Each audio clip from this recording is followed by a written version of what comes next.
Hi viewers, welcome to flavour by Shiba channel. ಇವತ್ತಿನ special ಏನು ಅಂದರೆ ಭಾಳ ಈಸಿಯಾಗಿ ಕಡಿಮೆ ಪದಾರ್ಥದಲ್ಲಿ ಮಾಡುವಂಥ ಒಂದು ಸ್ವೀಟು, ಅದು ರಸ್ಮಲೈ. ಹೇಗೆ ಮಾಡೋದು ಅಂತ ಹೇಳ್ಕೊಡ್ತೀನಿ. ನನ್ನ ವೀಡಿಯೋಸ್ನ ಡೈಲಿ ವಾಚ್ ಮಾಡಿ, ಹಾಗೆ ಲೈಕ್ ಕೊಡಿ, ಜೊತೆಗೆ ಶೇರ್ ಮಾಡಿ. ನೋಡಿ, ಇಟ್ಸ್ ವೆರಿ ಈಸಿ. ತಿನ್ನೋಕ್ಕೂ ಕೂಡ ತುಂಬ ಚೆನ್ನಾಗಿರುತ್ತೆ. ಅದಕ್ಕೆ ಏನು ಬೇಕು ಅಂತ ಹೇಳಿದ್ರೆ ಅರ್ಧ ಲೀಟ್ರು ಹಾಲು ತೊಗೊಳ್ಳಿ. ಫಸ್ಟು ಅರ್ಧ ಲೀಟ್ರ್ ಹಾಲು ತೊಗೊಳ್ಳಿ. ಅದು ಚೆನ್ನಾಗಿ ಕಾಯಲಿ, ಬಿಸಿ ಆಗಲಿ ಮೀನ್ಸ್ ಕುದಿಬೇಕು ಅಂತೇನಿಲ್ಲ. ಚೆಂದ ಒಂದು ಕುದಿಯೋ ಹತ್ತಿರಕ್ಕೆ ಬರುವಾಗ ಒಂದು ನಿಂಬೆ ಹಣ್ಣಿನ ರಸನ ಅದಕ್ಕೆ ಹಾಕ್ಕೊಡ್ಬೇಕು. ನೋಡಿ, ಜ್ಯೂಸ್ ತೆಗೆದಿಟ್ಟಿದ್ದೀನಿ. ಇದನ್ನು ಈ ಹಾಲಿಗೆ ಹಾಕಿ, ಆಗ ಹಾಲೆಲ್ಲ ಒಡೆಯುತ್ತೆ. ನೋಡಿ, ಬಿಸಿ ಹಾಲಿಗೆ ನಿಂಬೆ ರಸ ಬಿದ್ದ ತಕ್ಷಣ ಹಾಲೆಲ್ಲ ಒಡೆದಂಗಾಗುತ್ತೆ. ಹಿಂಗೆ ಇದನ್ನು ಕೆಳಗಿಳಿಸ್ಬಿಟ್ಟು ಒಂದು ಪಾತ್ರೆಗೆ ವೈಟ್ ಬಟ್ಟೆನ ಹಾಕ್ಕೊಂಡು ಇದನ್ನು ಫಿಲ್ಟ್ರ್ ಮಾಡ್ಕೊಳ್ಬೇಕು. ನೋಡಿ, ಪಾತ್ರೆಗೆ ವೈಟ್ ಬಟ್ಟೆ ಹಾಕಿದ್ದೀನಿ. ಅದಕ್ಕೆ ನಾವೀಗ ಹಾಲಿಗೆ ನಿಂಬೆ ರಸ ಹಾಕಿದ್ವಲ್ಲ, ಅದನ್ನು ಹಾಕ್ಕೊಳ್ಬೇಕು. ಹಾಕ್ಕೊಂಬಿಟ್ಟು ಅದನ್ನು ಕಟ್ಬಿಟ್ಟು ಆ ನೀರೆಲ್ಲ ಹೋಗುತ್ತೆ. ನೋಡಿ, ಇದು ಮಾತ್ರ ಸಿಗಬೇಕು ನಮಗೆ. ನೋಡಿ, ಹಿಂಗೆ ನೀರೆಲ್ಲ ಹೋದ್ಮೇಲೆ ಮತ್ತೆ ಅದನ್ನೇನು ಮಾಡಬೇಕು ಅಂದರೆ, ಫಿಲ್ಟರ್ ಇದೆಯಲ್ಲ ಅದರ ಮೇಲೆ ಅದನ್ನು ಇಟ್ಬಿಟ್ಟು ಪಾತ್ರೆಗೆ ಇಡಿ. ಇನ್ನು ಒಂದೊಂದು ಡ್ರಾಪ್ ಹಂಗೆ ಬೀಳಿ. ತುಂಬ ಡ್ರೈ ಮಾಡೋಕ್ಕೆ ಕೊಡಬೇಡಿ. ಸ್ವಲ್ಪ ನೀರಿನಂಶ, ತೇವಾಂಶ ಇರಲಿ, ಅದಲ್ಲಿರಲಿ. ಈಗ ನೆಕ್ಸ್ಟ್ ನಮಗೇನು ಮಾಡಬೇಕು ಅಂತ ಹೇಳಿದರೆ,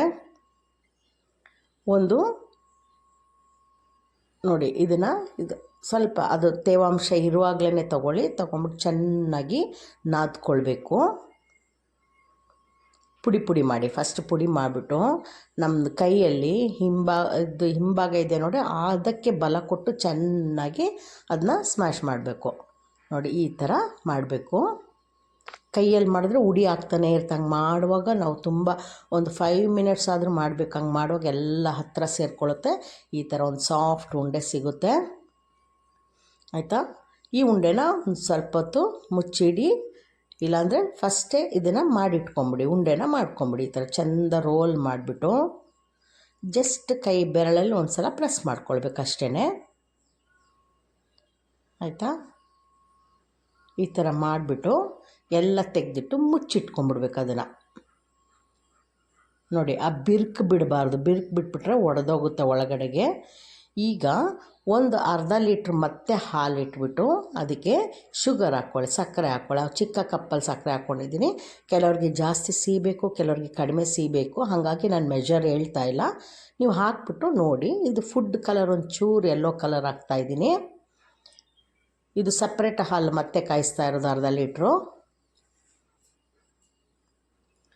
ಅದು ಚೆನ್ನಾಗಿ ಕುದೀಲಿ. ಸಕ್ಕರೆ ಹಾಕಿದ್ದೀವಲ್ವ, ಅದು ಚೆನ್ನಾಗಿ ಕುದೀಲಿ. ಈಗ ಡ್ರೈ ಫ್ರೂಟ್ಸ್ಗಳು ಯಾವುದಾದ್ರೂ ಹಾಕ್ಕೊಳ್ಳಿ. ಬಾದಾಮಿ, ಗೋಡಂಬಿ ಅದನ್ನೆಲ್ಲ ಹಾಕ್ಕೊಳ್ಬೋದು, ಮತ್ತು ಏಲಕ್ಕಿ ಪೌಡ್ರು. ಇದಿಷ್ಟು ಹಾಕ್ಬಿಟ್ಟು ಅದು ಚೆನ್ನಾಗಿ ಕುದೀಲಿ. ಆ ಕುದೀತಾ ಸ್ವಲ್ಪ ಗಟ್ಟಿ ಆಗಬೇಕು. ನಿಮಗೆ ನೀರು ಹಾಲು ಆದರೆ ತುಂಬ ಫಸ್ಟ್ ಗಟ್ಟಿ ಮಾಡಿಬಿಟ್ಟು ಇದೆಲ್ಲ ಹಾಕಿ. ನಾನು ಪ್ಯಾಕೆಟ್ ತೊಗೊಂಡು ಭಾಳ ಗಟ್ಟಿ ಹಾಲಾಗಿತ್ತು, ಹಾಗಾಗಿ ಡೈರೆಕ್ಟಾಗಿ ಹಾಕಿದ್ದೀನಿ. ಮತ್ತು ಇನ್ನೊಂದು ಬಾಣಲೆಯಲ್ಲಿ ಒಂದು ಸ್ವಲ್ಪ ನೀರು ಹಾಕಿ, ಅರ್ಧ ಲೋಟ ನೀರು ಹಾಕ್ಬಿಟ್ಟು ಅದೇ ಬೌಲಲ್ಲಿ ಸಕ್ಕರೆ ಹಾಕಿ. ಸಕ್ಕರೆ ಚೆನ್ನಾಗಿ ಕುದೀಲಿ, ನೀರು ಸಕ್ಕರೆ ಕುದೀಲಿ ಚೆನ್ನಾಗಿ. ಈ ಟೈಮಲ್ಲಿ ನಾವು ಉಂಡೆ ಮಾಡಿ ಇಟ್ಕೊಂಡಿದ್ವಲ್ಲ ರಸಮಲೈ ಮಾಡಲಿಕ್ಕೆ, ಅದನ್ನು ಹಾಕ್ಕೊಳ್ಬೇಕು. ನೋಡೋಕ್ಕಷ್ಟೇ ಅನಿಸುತ್ತೆ, ಭಾಳ ಈಸಿ. ಆಚೆ ಹಾಲು ಇಟ್ಕೊಳ್ಳೋದು, ಇಲ್ಲಿ ಈ ಕಡೆಗೆ ಸಕ್ಕರೆ ನೀರು ಇಟ್ಕೊಳ್ಳೋದು. ಇದನ್ನು ಬೇಯಲಿಕ್ಕೆ ಮುಚ್ಚಿಬಿಟ್ಟು ಚೆನ್ನಾಗಿ ಬೇಯಿಸಿ. ಒಂದು 2 to 3 ಮಿನಿಟ್ಸ್ ಬೆಂದೆ ಸಾಕು. ಸಾಫ್ಟ್ ಆಗುತ್ತೆ, ನಮಗದು ನೋಡೋಕೆ ಗೊತ್ತಾಗುತ್ತೆ. ಆ ಉಂಡೆ ದೊಡ್ಡ ಸೈಜ್ ಆಗಿರುತ್ತೆ, ಜೊತೆಗೆ ಮೆತ್ತಗಾಗಿರುತ್ತೆ. ಅದಾಗಲಿ. ಆಮೇಲೆ ಒಂದು ಸ್ವಲ್ಪ ಓಪನ್ ಮಾಡಿಡಿ. ಆಗ ಸಕ್ಕರೆ ಅಂಶ ಎಲ್ಲ, ನೀರಿನ ಅಂಶ ಎಲ್ಲ ಆವಿ ಆಗಿಬಿಟ್ಟು ಸಕ್ಕರೆ ಇದು ಸ್ವಲ್ಪ ನಮಗೆ ತಿಕ್ಕಾಗಿ ಸಿಗುತ್ತೆ. ಆಗ ಹಾಗೆ ಅದರೊಳಗೆ ಹಾಕ್ಕೊಂಬಿಡ್ಬೋದು. ನೀರು ನೋಡಿ ಡ್ರೈ ಆಗ್ತಾ ಇದೆ, ಸಕ್ಕರೆ ಇದೆಲ್ಲ ಡ್ರೈ ಆಗ್ತಿದೆ ನೋಡಿ. ಆ ಟೈಮಲ್ಲಿ ಇದು ಕಟ್ ಮಾಡಿದಾಗ ನೋಡಿ ಎಷ್ಟು ಸಾಫ್ಟಾಗಿ ಬಂತಲ್ವ. ಈಗ ಇದನ್ನೆಲ್ಲವನ್ನು ಒಂದು ಬೌಲ್ಗೆ ಹಾಕ್ಕೊಳ್ಳಿ. ಆಮೇಲೆ ಆ ಸಕ್ಕರೆ ನೀರು ಸ್ವಲ್ಪ ಇರುತ್ತೆ, ಅದನ್ನು ಹಾಕ್ಕೊಂಬಿಡಿ. ಹಾಕ್ಕೊಂಡು ಈಗ ನಾವು ಕಾಯಿಸಿಟ್ಟಿದ್ವಲ್ಲ ಡ್ರೈ ಫ್ರೂಟ್ಸ್ ಎಲ್ಲ ಹಾಕಿ, ಹಾಲು ಸಕ್ಕರೆ ಕುದಿಸಿದ್ವಲ್ಲ, ಅದನ್ನು ಇದಕ್ಕೆ ಹಾಕಿ. ಇದನ್ನು ಫ್ರಿಡ್ಜಲ್ಲಿ ಇಟ್ಬಿಟ್ಟು ತಣ್ಣಗಾದಮೇಲೆ ತಿನ್ನಿ, ಎಕ್ಸಲೆಂಟ್ ಆಗಿರುತ್ತೆ.